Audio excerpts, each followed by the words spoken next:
Hi, I'm LongPow, and if you're watching this, you're probably new to Tarkov and want to get into it as quickly as possible. Up until now, a lot of video guides are either really long or they tend to skimp on essential details. Don't get me wrong, I really like long-form content, but most beginners don't want to spend a whole lot of time learning how to play a video game when they first start. Now, this isn't a tips and tricks for new players to get better video, it's to give a brand new player a decent understanding of the unique aspects of Escape from Tarkov so you can get into it armed with the knowledge that the game doesn't really give you. I'm going to simplify a few things, and people intimately familiar with the game already might think I've missed something, but I feel like I've got the essential things covered. Keep in mind, this video was written shortly after patch point 14 was released, so things will probably change in future.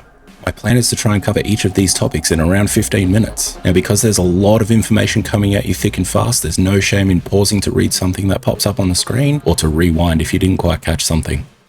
One of the first things you'll need to do the first time you boot the game up or shortly after a wipe is to select your faction, Bear or USEC. The differences are fairly minimal. Both have in-game voice lines you can trigger. Bears have Russian or Russian accented English options, while USEC has various English options. Bears start with a selection of Russian equipment, while USEC start with American-ish gear. Both factions can get and use the same gear as you play, it's just that you start with a different set based on what you choose, and it won't be long before you're using something completely different anyway. Clothing options that become available as you progress are different, but it's entirely cosmetic. Currently, Bear is at a slight disadvantage in that the rogue AR faction on the map Lighthouse is quicker to be hostile towards bears. Tarkov can be a beautiful game, but it's still being optimized and is pretty resource intensive, so your performance may vary. There are a lot of guides on what each function does and what people like to use for their settings, but things change as development progresses. Start with the game's default settings though, and if it doesn't look as good as you'd like, or you're not getting enough frames, I've linked a great guide on what each setting does in the description so you can tweak based on your preferences to balance fidelity with performance. To see your FPS in game, open the console using the tilde key, type FPS space 1, push enter, and then close the console. There are a lot of keybinds in this game. It's worth taking a sec to have a look at them and consider some rebinds if things seem a little counterintuitive.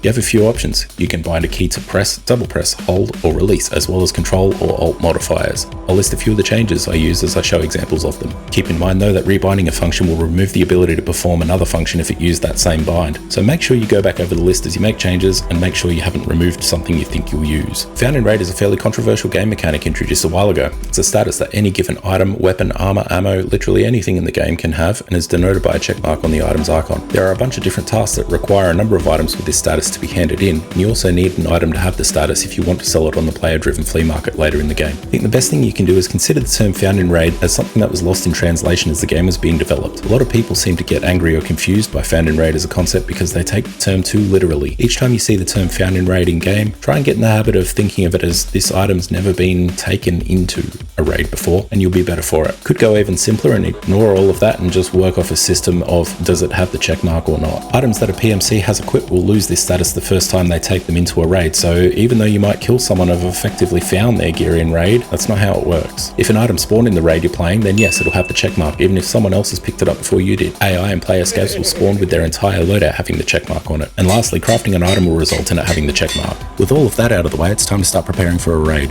This is the main menu. I'll be explaining things in the order they appear, not necessarily in the order that you use them during normal play though. You'll notice that most of these are listed across the bottom of the screen and can be accessed from anywhere whilst in the menus. After clicking the Escape from Tarkov button, you'll see a Scav and PMC player model, and here is where you'll select which one you raid with. Your PMC is your main character. All the gear being used is determined by you in the character screen, but we'll get to that in a sec. When you play as your PMC, you'll be entering a new raid instance from the start with anyone else who has started looking for a raid. Your Scav is essentially a free loadout character. It has a randomized loadout of varying quality, but this equipment doesn't cost you anything. Scavs load into raid instances that are already in progress, sometimes with a lot of time remaining, sometimes not. Your Scav is on a cooldown though, so if you die straight away when you start, you won't be able to Scav again immediately after. AI Scavs won't initially be hostile towards you unless you shoot at one of them first. However, other people playing as a Scav probably will shoot at you anyway. Scav hostility is expanded on within the Scav Karma system, but more on this later. It doesn't matter which one you choose, any items and uninsured gear you have on you will be gone if you die. Here are the various locations you can go to. They all vary in size, have different kinds of settings, landmarks and reasons to visit each of them as you play. Clicking on any of them will show you information about the location, how long you have before you need to extract, and how many PMC players you should expect will be in the same raid instance. You can ignore the difficulty listing as it's not a great indication in most cases. You can visit any of them you like with the following exceptions. Ground Zero is considered a starting location. It's only accessible by PMCs up until they hit level 20. You can get in and scav it whenever you like though. The lab can only be accessed if you have a lab's access card in your player inventory at the time of selecting it, so it's a PMC only map, and there's no insurance returns from this location. Terminal isn't available as a location currently, currently. It's presumably still in development. Reports are that it'll be the place you go to actually escape from Tarkov when it does launch though. Most locations have a number of boss characters that have a chance to spawn. They are generally much harder to kill but have some good items and equipment on them if you do manage it. As a new player, it's important to know that they exist, but I won't go into detail about them in this video. Aside from these few points and during certain events that happen, you can visit any location as your PMC or Scav as needed. Once a location is selected, the time phase options become available. These show what part of the day or night cycle the raid instance will be in and is displayed in 24-hour time. There is an offline practice mode available. Click the checkbox to enable it. Any task progression made, items collected and experience gained won't count while in this mode, but you also won't lose anything you take into it. You can configure how many AI there are and how hard they will be, etc. There is also a co-op practice mode, but it requires a separate purchase. You can insure any piece of equipment you take in as a PMC. Consumables such as ammo, food, drinks or meds can't be insured though. Items can be insured through either prepper or therapist. More on them later. Rapport is cheaper but takes longer to return your items and won't hold on to them as long, while therapist is more expensive but will return your items faster and hold on to them longer. You can select items that you would like to insure individually, or you can select all and it'll show you the cost. Click insure to do so. If you discard an insured item in raid or die, so long as no one takes your gear with them and leaves, you'll get it back in insurance via the Messenger tab. Generally speaking, it's worth insuring most things if you have the money. You can insurance fraud your gear by discarding it in raid and replacing it with someone else's gear, knowing you'll get the original back later. And if you're playing with a group, you can hope that your buddies can hide your gear if you die to increase the chances of getting it back. When playing as a Scav, you don't get the option to insure any of your gear. From the lobby, if you're playing by yourself, clicking ready will start the loading process for a raid. You can invite people on your friends list in game or from the list of people looking for a group. I recommend to not group up with people randomly in game, as it's not particularly common that it's a positive experience. As you spawn in, the time and extracts will show up in the top right hand corner of the screen. This can be recalled by double tapping by default. General layout of the HUD will show you a hotbar across the top, your health indicator in the top left and your stance and stamina bars in the bottom left corner. Info about tasks or weapon jams will pop up in the bottom right hand corner as it becomes relevant. As you perform certain actions, you'll drain stamina. Stopping the action will generally see it fill back up again depending on a few things. The top bar is for actions taken involving your arms and the bottom one is for your legs. Some of the various functions in game you might not use all that often, but they can be useful. For example, using your mouse wheel will change the speed at which you walk. Using caps lock will toggle between slow and fast walking. You can hold your crouch key and scroll your mouse up and down to change your height. You can also use blind fire mechanics. Mantling over objects can be set up to be automated in the settings, but you can have it on a hotkey if you preferred, or you find it doesn't work how you'd like. You can drop your backpack on the ground if it's particularly heavy to give you more mobility in combat. Just remember where you left it. As you continue your raid, you'll get into gunfights with AI and players alike. As you shoot, your ammo usage is persistent. For example, if you shoot half your magazine and then reload, the first mag will stay half full when you go to use it again. You can top up your mags with loose rounds if you have them available. As you take people out, interact with their body to see what they have and take what you want. Aside from bodies, you can also loot various containers, boxes, crates, jackets, bags, and a heap of other things. While looting, holding control and clicking will transfer the item to the most relevant space available. Holding Alt and clicking will equip gear if there's an empty slot for it. Once you're ready to leave, locate your extraction zone. Some extracts are conditional. You might have to pay a driver to take you out, turn the power on somewhere, use a flare, or team up with the Scav to use it. Some aren't available at all sometimes, but you will always have an extract available that is usable without conditions. If you are killed, that is game over for that raid. You lose everything that you had on you except what's in your pouch, but you gain experience for everything you've done up until that point. If you extract within the first 7 minutes of a raid without gaining at least 200 XP, you'll get a run through, which will remove the found in raid status of any items that you've picked up. If you do not extract before the timer runs out, you are considered MIA for that raid. Again, you lose what you had on you barring what's in the pouch. After you extract, die, or go MIA, you'll see the end of raid report. If you died, it will show who killed you, how long you were in raid for, and how much XP you earned. It's at this point you can report players if you're feeling a bit sus on how much RGB is installed on their gaming chair. The next page will show a list of all the people you killed. Beyond that is a basic screen showing various stats about the raid, looting, combat, exploration, and so on. Following that will show a screen tallying the experience gained and how close you are to the next level. Lastly, if you're on your PMC, you'll see the post-raid healing screen. This is a free service until you hit level 5, but from there on you have to pay for it. It is generally cheaper to just use meds in your stash, and this also provides you some XP. After this, you're back at your main menu. Clicking on the character option in the main menu will bring you to a section with a number of tabs, which are all available both in and out of raid, but from the main menu will default to showing you your currently equipped gear, which is what you'll take with you when you raid, and your stash, which is where you keep everything else. It starts off as a 10x28 grid to begin with, but can be upgraded in the Hideout, more on that later, or recently announced to be purchasable as a game upgrade coming soon to you, or will start completely upgraded if you have the Edge of Darkness edition, which is no longer purchasable. Everything you have equipped will be lost or subject to insurance conditions if you die in raid, except your melee weapon, armband, items in your special slots, or items in your pouch. Both in and out of raid, you can inspect items to find out more details. Want to know the armor class of a helmet, how much hydration a bottle of water will top up, what ergonomic stat is on a particular foregrip? This is where you'd find out. Your pouch, which is only available on a PMC, will keep any given item in it even if you die. Keep in mind, dying with a found in raid item in there will mean it loses that status. It's generally a good idea to load meds and spare ammo into your pouch before going into a raid and swapping them out for items of value if you find them instead. Rather than sorting through your stash to find specific gear, you can click on the category header to see a list of what you have for that equipment slot. You can set items to be hotkeyed, although they need to be either in your pocket slots or your tactical rig to do so. Simply hover over the item you'd like hotkeyed and press the relevant number key or drag it down into the hotbar below. Just the same as in raid, you can use control click to move items between your stash and yourself, and alt clicking equips items. After a successful raid, offload what you don't want to bring with you on the next raid into your stash if you want it to keep the check mark. Given the size restrictions, there's a few things that can help. The auto sort is kind of a nuclear option and will push everything you have to the top of your stash and sort it by category. It can be useful, but can also make it hard to find items. Good if you're not worried about manually sorting your stuff. For those that like to have control over where things are, you can partially dismantle weapons by removing magazines and pistol grips. You'll see the gun turns red, meaning it can't be used as it's missing a functional part, and pressing R while clicking and dragging an item will rotate it to help it fit into certain spots. Either way, there are containers that become available that expand your stash space for certain items. On top of this, you can utilize the slots in unused rigs to store and organize items, and lastly, backpacks will stack inside of backpacks almost indefinitely to save you a bunch of space. The overall tab shows you stats on what you've achieved. There's a lot of info there, but to a new player most of it isn't super important stuff, but if you're curious, this is where you'll find it. Player health in Tarkov is made from a total health pool of 440 HP split across 7 different segments: your head, thorax, stomach, 2 arms and 2 legs. Damage is taken based on where you were shot rather than the total health pool though. If any one section gets damaged and runs out of health, continuing to take damage on that section will see the damage spread to other sections. You can heal any section so long as it hasn't reached 0 by using any of the various first aid kits in the game. They each take a different amount of time to use and they can run out. If any of your arms, legs or stomach are zeroed out, you'll still be alive, but you can't use a healing item on it. You can use a surgery kit to bring it back up to a health of 1 with a reduced total amount and then heal it using a first aid kit. A zeroed leg will result in limping and slower movement. A zeroed arm will result in slower item use, searching and weapon handling, and a zeroed stomach will result in energy and hydration drain along with a loud coughing noise from your character. Your head and thorax, however, will result in death once either get to 0. They can be zeroed and you not die as a result of bleeding, but neither can be fixed with a surgical kit once zeroed like the other limbs or stomach. The health screen can be accessed both in and out of raid for healing, but if you have meta items on your hotbar, you can use the hotkey to use them based on the game's priority, or hold that hotkey and scroll your mouse wheel to select which limb or body part manually to heal that one first. Light and heavy bleeds are possible and both will drain your health over time unless treated. The heavy bleed will drain your health quicker and also leave a blood trail on the ground. Both can be treated with various items. Bleeds can also be treated using some first aid kits, but at a fairly hefty cost from their healing capacity, so they should probably only be used as a last resort. Your arms and legs can also become fractured, either by being shot or from a high fall. Fractures have the same negative effects as when they're zeroed, like limping or slower weapon handling, but if you sprint on a fractured leg, it'll take damage. A fractured limb still has health and you can heal it, but you need to use a splint to clear the fracture. Along with bleeds and fractures, you can end up with a pain debuff. This will change your vision. Leaving pain untreated eventually leads to tremors. You can treat pain with various painkillers, each lasting for various amounts of time, and have other side effects such as washing out the color or saturation in your vision and dehydrating you. Using painkillers will remove the negative effects of pain and the slow movement of a fracture, but won't stop you taking damage. Your weight will have an effect on movement and stamina. Become overweight and you drain stamina quicker, move slower and make more noise. Become critically overweight and you can no longer sprint. Your movement speed will reduce even more and you won't regain stamina in most cases. Remember, you can drop your backpack if it's weighing you down. Energy running out leads to fatigue. Actions are slower and could lead to other debuffs, eventually leading to constant damage and possible death. Fill this back up by eating food items and some drinks. Dehydration results in damage over time once depleted, possibly leading to death. Consume drinks in raid to replenish this. Lastly, your health, energy and hydration will regenerate passively while you're not in raid. Various skills will provide positive effects such as more stamina or a higher carry weight. Each are reasonably self-explanatory as you mouse over them to see what they each do. For a new player, I'd recommend you let them level up passively as you play instead of focusing on them. There are in-game maps in Tarkov, but they are actually in-game items you need to find, buy or earn as a quest reward. Most players, this section is empty for their entire playtime, as the in-game maps can be a little difficult to decipher and use effectively. Most people will use maps either on the wiki or through mapgenie.io, which I can also recommend. The task tab will show all the current tasks you have accepted, progress made and information on the task itself. Clicking on any of them will expand the task to show details of it. You can sort the task based on a number of things to help find a specific one, as this list can fill up pretty quickly. Achievements are new to Tarkov, but here's where you can see what the requirements are for each and what you've unlocked. Traders serve a few purposes in Tarkov, primarily buying, selling and tasking. Clicking on the traders option will default you to Prepare. The standard trader screen shows the items they have available on the left, the buy-sell interface in the middle and your stash on the right. Clicking on the buy-sell tabs will allow you to change between the two functions. Selecting an item to buy will show its cost or what the trader wants in exchange for it. Clicking the deal button or pressing spacebar will buy it if you have the money or required items. Selling works by moving items into the middle from your stash and clicking deal. Again, control and mouse 1 works here. Each trader has certain item types they specialize. Rapport deals in Russian weapons. Therapist focuses on medical consumables and food. Fence will buy anything from players and resell it at a huge markup. Skier sells a variety of weapon platforms and also deals in the Euro currency. Peacekeeper focuses on American weapon systems and will buy and sell in USD. Mechanic has a mix of weapons and tools available. Ragman prioritizes tactical rigs, armor and bags. And Jaeger seems to primarily focus on shotguns and sniper rifles. While he isn't available to begin with, he's unlocked through an early task from Mechanic. You can click on any of their pictures up top to change between them. Currently, Ragman is the only trader with a services tab. This is where you purchase clothing items to change what your PMC is wearing. Each item has a cost, level requirement, or task completion in order to buy it. Each trader has a tasks tab. Their picture will have a marking on it when they have a new task available. Click on their picture in the tasks tab to see what they are and accept them as you like. When you complete a task requirements, come back to this screen and hand it in. Check back regularly for new tasks as you progress. There are 4 levels of trader loyalty. You can increase it by hitting an XP level requirement, spending or selling certain value of goods with them, and increasing your standing with them as you complete tasks. As you level them up, they will offer more goods for sale. Leveling fence is your Scav karma. You can level this a few ways, taking vehicle extracts as your PMC, Scav and PMC co-op extracts, or successful extracts as your Scav, for example. Leveling gives a few benefits such as cheaper vehicle extractions, more money for items sold to fence, a quicker cooldown on your Scav, and better equipment that your Scav can spawn with. The Hideout is effectively an idle clicker game within Tarkov that allows you to craft items to use or sell, provide positive effects to your character, and to speed up health, energy, and hydration regeneration. You can upgrade the various segments within the Hideout to improve them, which leads to more crafting options, better positive effects, and even generating passive income. You can also upgrade your stash size and build a shooting range that you can test weapons in without using your ammunitions, so it's worth working on it as you progress. The Flea Market is a place that players buy and sell items to and from each other, but it isn't available until you hit level 15, so I won't go into heaps of detail of it in this video. You can, however, use the Flea Market interface to purchase from traders if you like, so here's a couple of brief things. Right-clicking an item in your stash and selecting filter by item will show all listings for that item, so if you want more mags or ammo, this is a quick way to buy more. You can also search for specific items using the search function, but you'll need to know what the item is called to use this effectively. Lastly, you can also search through the categories to look at what's available. The handbook lists information about each item you have seen. If you just want to clear the green number off your screen, simply click on it. Lastly, the messenger section will be where you collect your task rewards, insurance returns, and payouts from the flea market. Any new messages are highlighted with a green number above the messenger tab. Here is also where you can send and receive messages with other players and add friends.